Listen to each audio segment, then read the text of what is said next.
trip this week. It's, I guess they're all tough, but Yeah. two ranked teams coming up. Talk about that. Yeah, I think really they're two hottest teams. They've really proven themselves. You know, there's teams that are separating themselves from the pack right now, and you know, they both have had very, very, very good wins on the road.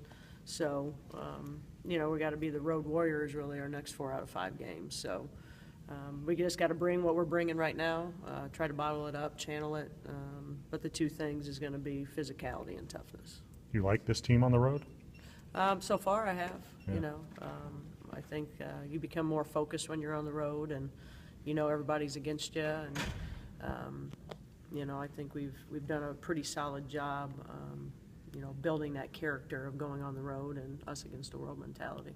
How much does that early season Big Ten win at Illinois help with the 2-game road trip like these two?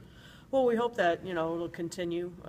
You know, sometimes it's good opening up on the road, so you kind of feel that rather than being the comfort of your home, your home court. But you know, they're both tough road tests. I mean, there's no question, and they both are scoring machines. So we got to make sure that they don't score as many as they normally average. That will help, and then we've got to obviously have great game plans. Have you seen anybody like Maryland this year? No, haven't seen anybody like Maryland this year. You know, Florida State guards, very similar, I guess, but, you know, not having two bigs. You know, they're just big. You know, usually you have one big post player, but they've got the size, they've got the quickness, and they just want to get in a running game with you. They just want to rebound and go. They have a lot of weapons, very deep. Is it just a matter of picking your spots defensively for what you want to limit them to? Yeah, I mean, they have a ton of weapons.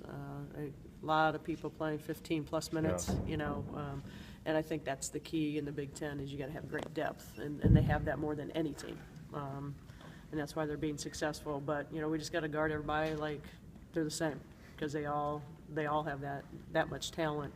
So the guard spot, we got to guard certain people a little differently, but mostly, you know, 80% the same, and down low we got to do the same thing. Do you need a half-court game Thursday, or do you feel comfortable with your team, at least, you know, offensively getting out and running something with them? We got to do both. And we can't just go up and down and be a track meet and take the earliest shot that we have in the shot clock. And if we can run, we're running. But if we push the ball down, there's not a good scenario. We need to then set something up, execute in half court, make them play defense for a while. Nebraska did that very well in the first half, and then the second half it changed and taking quick shots, and it all of a sudden a 12-0 run turns around very quickly. So we've got to manage it. Whitney pretty charged up this week for this game, you think? Sure. I mean, it's always a tough situation when you come from a school that you're going to be playing against. But you know, she's you know, like she said, she's the happiest that she's here and the decision to come here, and she cherishes the moments and love everything here. So, you know, just got to keep the emotions in check and just, you know, play the game. Is it good that she's going back in this state of mind where she's probably playing her best basketball that she's played in college?